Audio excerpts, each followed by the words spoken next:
Ma fa ma to to ke fa ma le ma ke ma fa no ngai ke le o for a fe nei o fa ha ko ma tai tapu ma ko ke fa mo ma ngai lo to maka ling mai mo la ma ri ke te ma to la ke ma tali nga vai ngai fa ina hin ho for a tai tapu fa ina hin no me ke ma tu i ge me ke ma mo ui aki Jesus Christ ko al ko mo fa mo ui amen. Agora que eu falei bem aí, já falei que talvez faça que também frente, já uma fala, faça que o programa foi o que coen, ai hafe hoa pe mo kai nga loto i tapu pe ko te te regi mo tolu to pe o mo kai nga mo fa me mai ke tau programa pe mo e fatawang ko tau tolu mo pe fa fita ko i nga i rei o tau tau ina se na me ngai no mai ngai fa nga ta o mo ui ko ngai nga i rei ko to pe o tau to ko fai ma tau tolu ke fa afia ke tau tolu ke te ia ke tau i loia pe ha fa ke tau mo ui me he te tau toanga i weekend ki he mea o hoko i he tau mate. Ha mea o hoko he tau mate. O se kone taha o mate. Ha mea o hoko te koe. Koe, o hinga e program koe niko kusirifu he whamatala na whai he whine i he media sosiale. Koe whine koe ni he kau maanio ni ki mui ni. O whekawaki mai anga e nau tui he kau pekia. Pako bebe uton peke tau tokanga ke. Ke wei ke whaino hino rei ki tau tau he ku. Nau whiwhiri e nau ngai potrofora ko po mai. Ko koe ke mo oni me o nau fotu. Eia koe tui e kau maa nyoni ki mui ni o whika aku me kau pekia. Mea te totohan ke, wheu totohan ke. Koe ha ai mea o hoko se koni e taha hiri ho o mate mo e ku mate. Eia koe pehe whakau kau koe e kau maa nyoni ki mui ni. Koe aho mate o alu e sino ki whai toka. Kai whoke lau maari e ke o tuaina ni whaki. Bo ne mai koe pot whorofora. Eia koe koe reti vai taha ua vesi fitu. O ko whiawhia pēu mōna bito. Mōna mo ui ho lau maari e.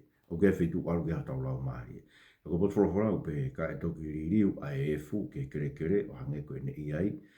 Pe e foki e lau maari ke o tua aina ne whaki. E fufora tonu e tau eki, whaketai pe ke o tua. E foki e lau maari ti he o tua. O koe ke mate lau maari e ia o more ai pe o hange ko ngai whakakoani. O ui vea lau maari ka mate sino. Tuku i whai toka ka foki lau maari ke o tua. Ai koe whiu tau tokangi ai e tau programa koe ni.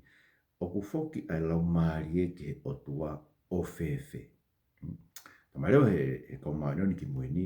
O ku hinga e koe wheitu alu ke ngai lau maari o tatari ai ke aho e toi tuu ke whakamau whakaosi. Pene harewa tau maki mai ki whakakau ko pe o ku hala. Ne pe o te eke mate hata pe hanga ton ki he vai.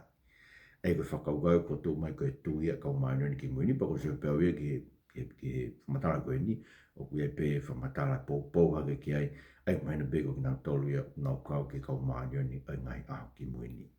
Sai, koe moni, rika ke mate tahai pe alu ki he vai, i kai. Ne ave mo ui beho tuai lai sia, mo i noke na roke ave, but ke ave i lai sia sa yo te afi, ti lang. Pea ko mo sese, mo e parahami me whakamotua, mahino ne ave ki lang. Ko he koe parahami ukas mai, tala noa koe o la salos, pea mo e koloa ia utau i ko taivasi. Pea ko mo sese, ha mai he tala noa koe o i lai sia ma haf, i he hafaka ke. Aia, koe honga tangata ko mai rita ki nanto nana pekia, pe ave ki naua ki he langi. Ave ki he otu, ai koe langi, koe awhio anga, koe taloni o tua, profole o tua ko langi o pawhio anga taloni, ko mahamani o kutu unga wae, koe tau tāna koe ki langi, koe wheitu e tua e taloni o tua, koe nofo anga i ai maa o ni o ni pia moe o tua.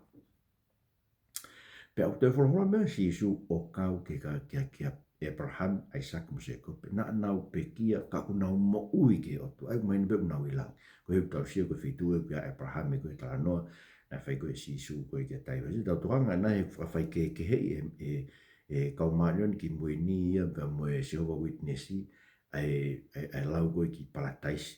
O pe heu ke hea parataisi. O hange na whakana ki parataisi ko heri ia. Tau kua ku whakataimi pe u te ke ala tahi ke hewan kua katoa pe no fui parataisi ka ko parataisi. Ko parataisi koe ko hewan ia. Ka te whenge whamahinu me toi tapu. O ku hala me whakaukau koe. Ko parataisi toi tapu ko hewan pe. Aia, ko tau whenga ke whamo ni. O ku hala e whakaukau koe ni ai o ku tui tatau he ni ai aho fitu. Pea moe kaumaanion ki mui ni. Pea moe Jehovah Witness. No whakaukau ko tau pena tau te kei tahe mati alu ki lang. Ko tau peko ki parataisi. O kei tahe alu ki lang. Ka ku whamatala te au. ka tangata ni Abraham Isaac mo se kope ma de froga si suwe na fai ya maka va tahawa ve jua no ke wa fitu ni tali ko ke ka sa tu si no fe hu ko pe wa fe ai to tu anga ve si ko to tu ai ko ni fumata ai wa si fo mata fo ve ke mo to tu lahi ai to tu ga do ro ma si su de tau hangi ha ka wa nge lo po ke te fa no fo mari ai ko te be o te ro pe si ko mari pe u ke mata no ko ke te fa no fo mari I he to tu ai ko raki mea kono wa leo whamatanga si isu ke toi tuku koe I he mate. Pana bere ko mea koe ke toi tuku koe kau pekia. Ai koe whamatanga ni koe ia maka vai taha wa vesi wa no moi wa fit. Pa koe hui koe toi tuku ai pekia. Ne rei de mō lau he tohi a mō sese ke fola ai o tua ke te he u a kau o pehe. Ko au koe o tua ai parahame, pe koe o tua ai sake, pe koe o tua se kope. O ikai koe o tua ia o e mate.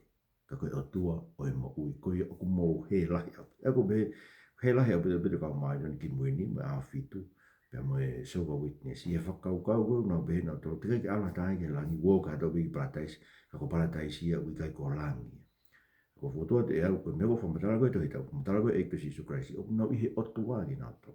Pea ura mahe o tua kono a fio anga a langi. Ko taloni ia. Ai sia wahe o no vesu laki.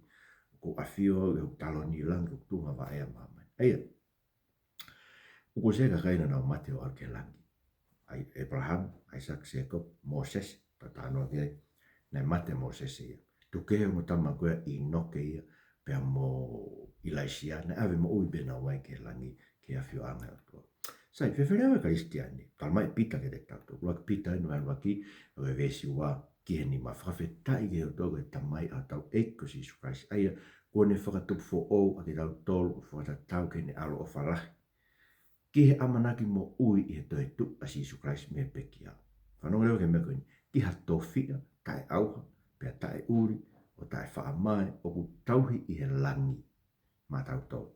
A ki tau tolu o kure ohi e mahalohi o tua I he tui ke whakamooni, ko teo ke whakaha I he kuonga ki mui. Whawhara tonu tau e ki whawheta I weka tu. Aia, koe whawhao ki tau tolu I he toi tu e ko si Isu Christ. Whaiha tau whanai whao ki tau tolu, o tau tui ke eik ko si Isu Christ. Whanau whao tau tau ki ha tofia. So koe winga tau whanau whao. Ma tau whanau I tau tolu ia, tau tofia tau tau mate mo he. Kono whanau I tau tolu me tau ngai whae. Kono whanau whao koe I tau tolu koe me he toi tu a si Isu Christ.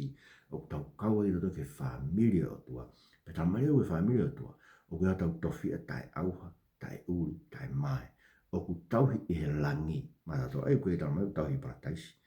Ka mau tau I langi, ka whaukofu ke kau maidon ki muinia mo witnessi, so witnessi mo awhitu tokua, o koe ki tau mau e tau tau mate mea koe, ka ku whaha, ko ku taranot, ka ku whaha tau mo tau, o ku tau ma e tau tau tau tofi a koe tau mate, koe ku meu tau mai pita, koe ko tau tofi au tuku I langi, ka au whia ma tau tolu, ke ohi he maro ke o tua he tui, ke whakamo ui koe teo ke whaha, tamareo paula ke te tau, so ke tāna no paula, koe tau whengan ke whaka ikai ke whakaukau pe, ke whakaukau koe kau mainon ki muini o pehe, tō kua o koe ke mate a tahai, a tika ke mate a taha anu ki langi. Tā mai paula ke te tautou.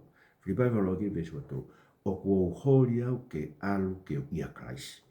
Aia o kua rei lahi au pita ia. Ka whalotono tau egi whakatai me tu. Ai ko whea krais. Na haere haka krais e biha langi. Na ave e ao ki lalaki ke langi sio ke kau. E ka apostolo e ngai whai waki vesiva ke taha o ka kui langi waka tala nawa paula o ku hori ke alu ke ia krais ke no nofu mo krais ai koe liu koe taha ka moritoni une pe o ku hori o kuroto ke utuku wholauat o no nofu mo krais ai o ku rei lahi hake noa pe ai koe mea kumana ke kristiani ai o hala uite whakaukau e koe ni ai kau mainon ki muini ma a fitu pe moe so inesi o pehe uti hake hata hai alu ke langi ko fitu ke si Isu Christ ko fitu ke talonia o tua ko fitu na ave ke a Abraham Isaac mo Jacob na ave ke a Moses na ha mai me ai ia lang to ko fitu tamai Paulo anu ge ai Kristiani ko ke inasia I to fia tai au hata uri tai fa mai ko tohi I lang aku tano ke apita ai ngatai ka ko Korinto va ni ma ves fitu ke valu ko Paulo ai be he o ko mau a Eva I he tui ka ikai e mamata ves malu o ku mau loto toa pe a hori ke hiki mua me he sino ka mau nofu mo eiki he ui fe eiki ui he langi eiki Ele hake kia. Ai ura mai pala koe aha koe se koni e taha koe mate a Kristiane. O ku hiki ia mesino ke no nofu mo eiki. Se o kai ke toi toloi ke peheu. O te reke ala taha ke langu o katoa peto kua nofu para taiso tali. Mole ke mama. Ko pekia be Kristiane koe se koni e taha e ku mate mo mate a koe Kristiane. O ku tau no nofu ki tato mo eiki. Tau tu folau ki tato nofu mo eiki pau tala mai. O ku le leila hake noa pei. He mamata ke sione, ai ko mamata sione ke lani, ke talonio o tua, sione ko to whakaha, apostol ko sione. Talonio o tua pe mo lami e langi sio tu e fu kakai. Tai lava no lau me ngai whaahinga, ngai rea, ngai pure anga, ave ki nao tau ki he langi, ai ko langi. Ko talonio o tua a fio ai pe mo lami. Talma lewe sione, pe eke me lewe sione mi ai, ki e ke mai e tangata e taha kau he kau matu e toko fu mawha ke sio. Ko whawhau ma bego ri vai, he ko ri vai koe na whai, koe na tup mea kau tala e kina na whai whilau lau koe ke whamaa ke anga hala e ka kai o se tupa e lone, kau tala e wha e lone, he ko tui koe une e ke mai, ko fukai koe ni nanga wewe na hao mai. Ai koe ni e ke we ko whahawai fitu e stato ui tafa. Ko hai agi nau tolu. Ai koe ni mai fuka kai koe ki he langi. Tala mai he kau manu ni ki muini uti ke awata ke langi. Ka usio sione, ua si langi fuka kai ta lau hano lau na ia. No tu he awe taloni o tuau no to ngai wa pāme. No kofu ni ina tō lofa. Paku nau rea ke o tuau pe ko mau whamo ui me te koe ai o tua e taloni pe mi he langi. Ai ko fuka kai ko no i he langi i he taimi. Pe ake marewa taha kau mātua e ua fu mawha ke sione. Ko fuka kai koe ni ko hai aki nau toroni te unga ake ngai kofu ni ina tō tolofa pe koe nau hau mei whe. Pe neu pehege te ake tari a sione eiki hei loko. Pe ne pehe mai ke te au. Ko ki nau tolu e nai hau me mamahi lahi. Ai hei ka waistani o tōku nau fōu he u mamahi. Koe koe no whakatanga i nau tōku kau e pe ngai mea koe no whakatanga i tau proklama koe ni no lau i COVID ngai mea pehe.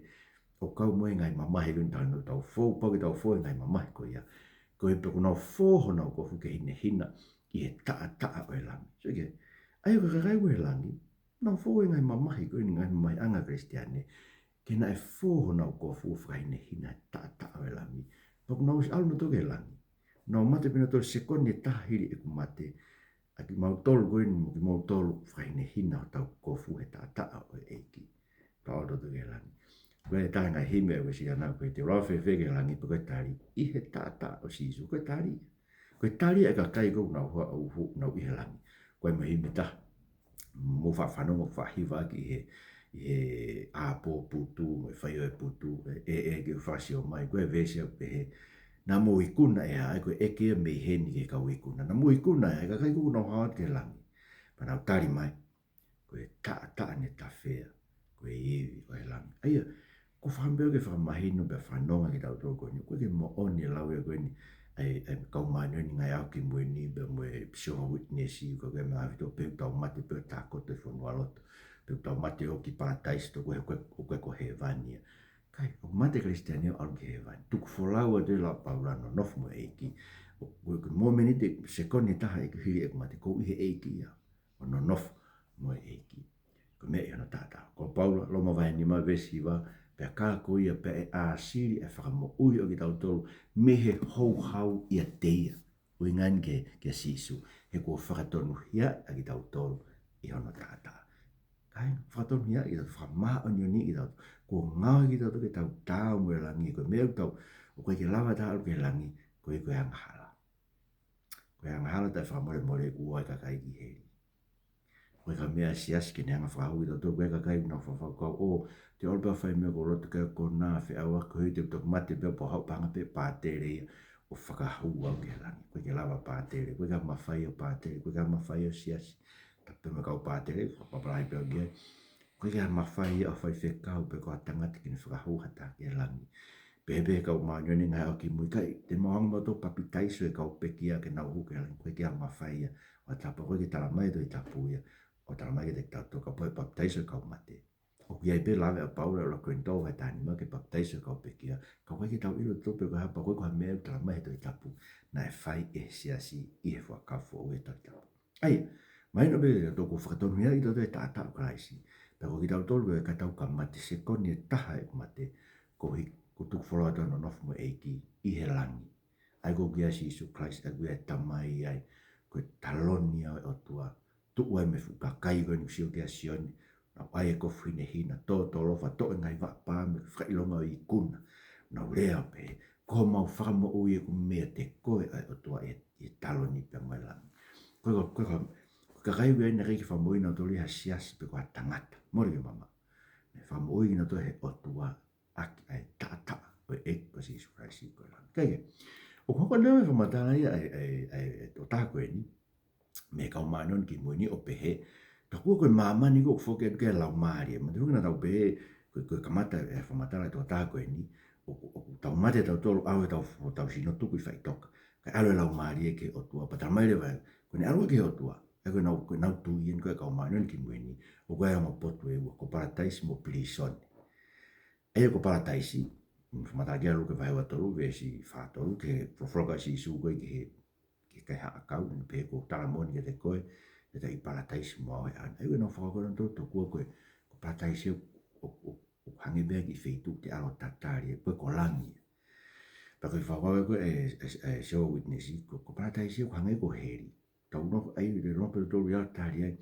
ko hi ko to ta kilu fa mano fa fe pe wo kilani ko to nga ko tau to ko ai be to ku i fai to ka ta tari ai ko hi to ko e fa fo o e mama ni ko ni ya pa te tau no fo ko to ai i kai ko re ko no fo mama ni fo o me lan fo o ko ta no ke fa ha va i wata ko va he wo wa ko ki no to tu no i nga to hi mo ui wa ve fe tu to i nga to hi mo ui i he ta au si su ngāwe ki tau tō wha mānyoni ki tau tō he āko tō pe ki tau tāwe tau mui mara. Aia, ko whakau kau koe ni ai kau mānyoni ki mui ni mo shoru nesi.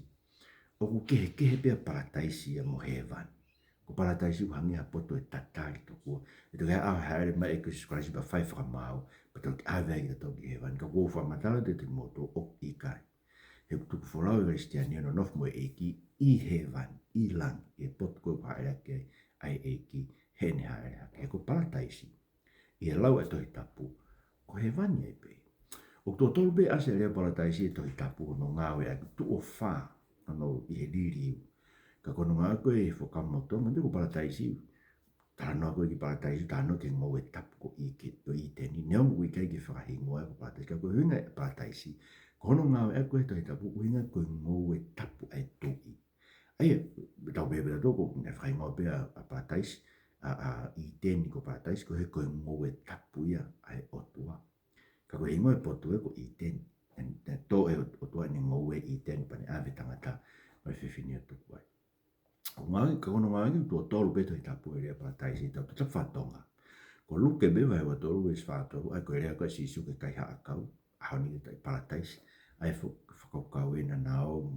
ke ha kau ki patais pea koe kuanga whakatongurea ki ai nei ave e otua whakatamo sisu a parataisi ki he langi i ene toi tuku. Ke koe i, ke koe hae tau whamoni ke tamai mātiu wahe ua fitu ke te tau tolu wes ni matolu. Koe nei ka kai na nau toi tuku. He aho koe nei pekia sisu kana nau toki o hā ke kakai a nei toi tuku ai eiki. Nau toki hāi ke kakai ke kolotapu. Ai maino te tau tolu. Ne ave e kia parataisi ki langi e a koe nane toi tua. Kage, ko Paulo nta mai te tau tau, e kono ngā kono wai, wo korin tō vai tāua ves whā. Whamatala Paulo ai kia te ia, ka unea ngai o pehe kune ilo hatangata. E, koe o mai Paulo ai koe tai whi unga kene me mai koa wen nau alu ki langi. Ne ave au ki parataisi kene pe mai. Koe o ilo hatangata, na e hake ia ki parataisi, pena i e sino, pena i e lau maari e ui kai te ilo. Na e o hake ki parataisi, o ne whanongo ke ngai rea o tae whaarea aki. Ai au iai ngofua ke rea aki a tangata. Ai koe mena whanongo ia pao nāke ki he wani. Pe whanongo ki ngai rea koe ki nawa ilu koe rea ia e tangata. Mai ni pe koe rea ia ai otua te tau whai aki e langi. Nai hake o whanongo ke a pao. Ko ngā kono tolu koe rea parataisi, ia whakahawa e ua vesfitu. Ne pe o talamaire vai, koe ia tene ikuna, te whaki ke kai me a kau o mo ui, ai au e loto tonga ai parataisi ai. Ai mahino lewa ke te tau tolu me whahawa e ua vesfitu. pe Jesus Christ ko fitu e ave ke ko tohi fo ne Jesus Christ ke siasi ko e ne fai tohi ko nga siasi fitu ko tohi fa ha vai wa me vai to ko ia de nei kuna te ufua ki ai e au ke kai mea ka mo ai ke roto to mai palataisi ai otua ai o mai no vai de tato ko palataisi ai otua ko langi he ko fitu tu e ka mo ui tala mai ke de tato e tohi fa ha vai wa ko whanua fo o me langi fo o ko ma mata ki uta o manaki ai ai ni ave ki aki tau tolo ka Christian ki kolo whakalangi e toki o hifo e kolo ia ko ia e a koe haere mai e ko Sisu Kraisi ke tuku he whanua fo o me langi fo o koe e ngā e o toka kon ave o ki tau tolo koe ki ai ko parataisi u tuku he a kau e mo ui i parataisi aia koe he pehe e whamataraga e asioni koe ia whahawa he wowa ni pehe Munu ia nau tau fō nau ko hu, te nau hu he ngai matapa, pe te nau kai i he akau o e mo'ui. Sia koe matapa ia kolo, koe akau e mo'ui tu i parataisi tu i he langi. Ka pare tau whaerea koe parataisi koe ngau e tapu i ai o tua koe i he whanua fo ume langi fo e tonu pe. He koe toini e mai awa e ua vesi walu o ngā we aki ai e fo i rea parataisi e riu koe moritoni. Koe fo i rea beo ngā ki koe i he hepelu. Whilewa he pe lua parataisi, paradise. E kono, koe tohi nei whai, he aluka ne mai a koe ki Jerusalema ke alo o langa e a, pa whilewa he tui koe, tui pēsia e tohi. O ave ke e safi koe tauhi o parataisi e tui. Sai whanonge ke uhinga parataisi, ka mai wesi ke te tato. Koe parataisi, koe tauhi o vau a kau e tui, koe hiki ne fwake te ngai a kau ke ngahi ake a kau la lava, ngai matapao e whare. Aia, koe vau a kau. O mai nere te tau tō tu e akau e mo ui. Ai ko parataisi ko ko humpu mo anga e tu pesia. Ko fu idea ko no ina fu idea ko mo e a. Ko hike mo anga e ko ke langi e tamai si su ko kau ku na ave na to ke na no foi. Sai. Ko ve no wa ko tamai ko ma ni ki mo ni ave ke ka kai mate ko prison. Sai. Whakaloma a pete whakaukau koe, ai ko tau lau whakamoni me toi tapu ko parataisi ko e vani ai pei. O mate Kristiani tuk wholau to no nofu mo eiki i langi. Ko taimi ko mō minit pe te mate e kita Kristiani tui vitai ke Jesus Christ se koni taha te mate te api kita mo eiki. O no nofu ai i parataisi i e langi.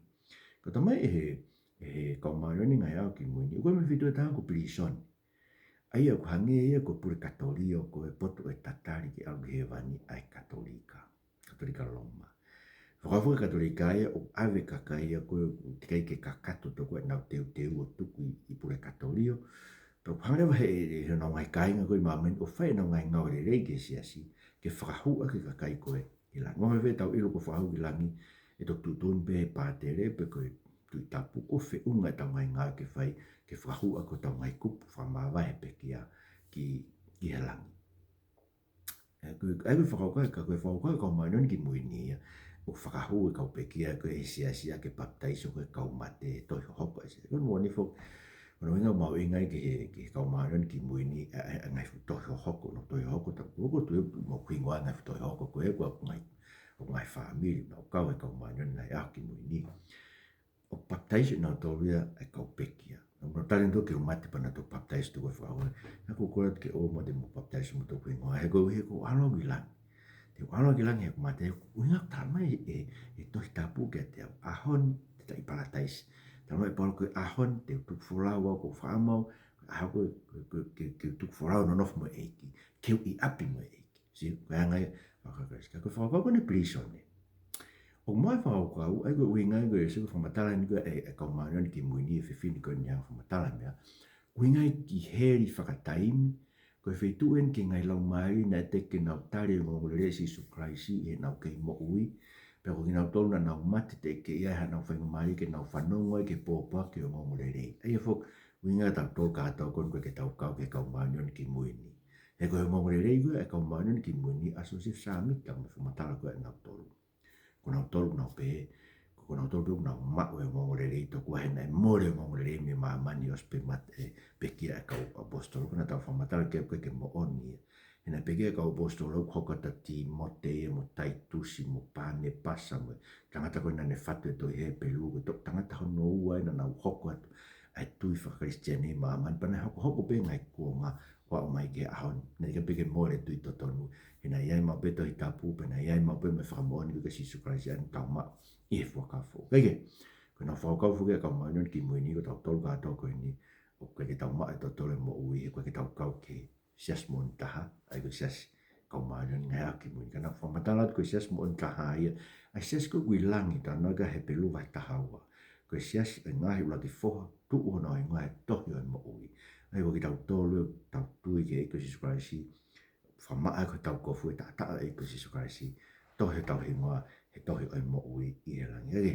ai ko whakaukau e toko ko pilisoni awe ke ka kai ango ki tau tolu ko ke tau kau e kau maanyo ni ngai au ki muini o tuku ai ko i kana tukanga e nau tolu he kau maanyo ni ki muini o baptaiso kata ki tau tolu kau pekia ko pot fro no nga aki ko la pita vai tolu e sta valu ke wanoa whanu pe kau lawat pa te wanga whakamata te mea e fitu fitu o tau ilo me pot fro ko e ni aia o kune whakahala e whakaukau o ia prison ave ke ngai lau maari ko te ke tui ke kosperi ko e kau maanyo ki muini Ra pita mai tolu e sta valu ke wanoa o pehe ena e mamahi fuk o tu tahape a karis ko ui ko ngahi ang hala ko anga tonu mai ta anga tonu ko ui kene omi ki tau tolu ke o tua ko whakapongia e sino kai whakaake i lau maari e nei alwa ia o malanga ki ngai lau maari e kui whare whapopula ki nau tolu e tarangata ai mua e tatari me whakatake o tua e ngai aho noa o tonga e teu ai waka e nei whamu uie e toko si e vai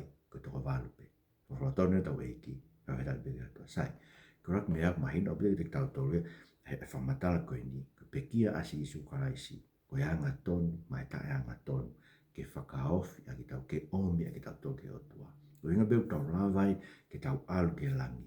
Ko ui ko pekia kasi ko ke ko langi ko talonia to ke potu iai o tua.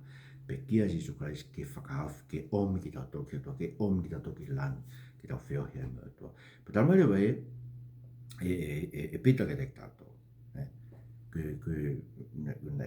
Ko pekia si su Christ ko hanga tonu mai ta hanga tonu ko ikene omi a ki tau toke. Ko whakapongia e sino kai whakaake i lau mai. Aku raki mea tau ilo heni. Na kai ki alo si isu ko whakakonga ka manu ki muini ka pekia si isu Christ na e alua ia ki pilisone. O whai maranga koe ni e toko ko pilisone e whakaukau koe ni a kau manu ki muini. Ko tuko e kau mate ko tau pe ki tau tolu koe ni koe ki tau tui ke kosperi koe e kau manu ki muini.